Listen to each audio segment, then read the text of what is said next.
The University of Wyoming's women's volleyball team recently found itself at the center of controversy after choosing to forfeit a game against San Jose State due to the presence of a reportedly transgender player on the opposing team. In response to divided team opinions and political pressures, this decision has led to widespread debate within the Mountain West Conference. In an email dated October 2nd, Associate Head Coach Becky Baker expressed frustration that external pressures overshadowed her team's preferences. Baker shared her concerns with head coach Kaylee Prigge, who was on maternity leave, attaching a rundown of the week's events and recounting a pivotal September 30th meeting with Wyoming's athletic director Tom Berman, deputy athletics director Matt Weisenant, and senior women's administrator Taylor Stumke. During this meeting, Berman acknowledged the team's difficult position and organized an anonymous vote to gauge players' willingness to compete. However, with a 9-9 split vote and one abstention, the athletics department ultimately decided to forfeit the game. Following the vote, Baker pressed Weisenant and Stumke to clarify that the decision to cancel was driven by administrators rather than the players themselves. Baker feared attributing the forfeit to the team's divided stance would further fracture team dynamics.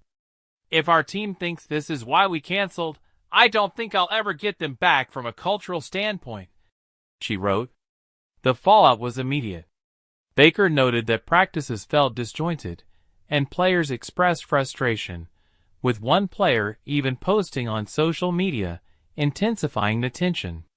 Berman himself expressed remorse, acknowledging that the forfeiture could damage team morale, and that the final decision might have been removed from his hands regardless.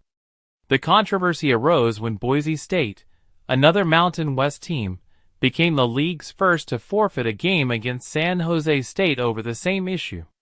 In response to an inquiry on September 27, Berman admitted feeling conflicted, stating that although the player in question was eligible under NCAA rules and had played without incident for 2 seasons, he did not support having a transgender player in the competition.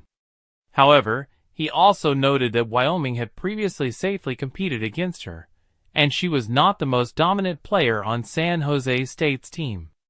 Berman informed the MWC and San Jose State of Wyoming's position, calling the situation inappropriate, but clarified that the player met all competition standards.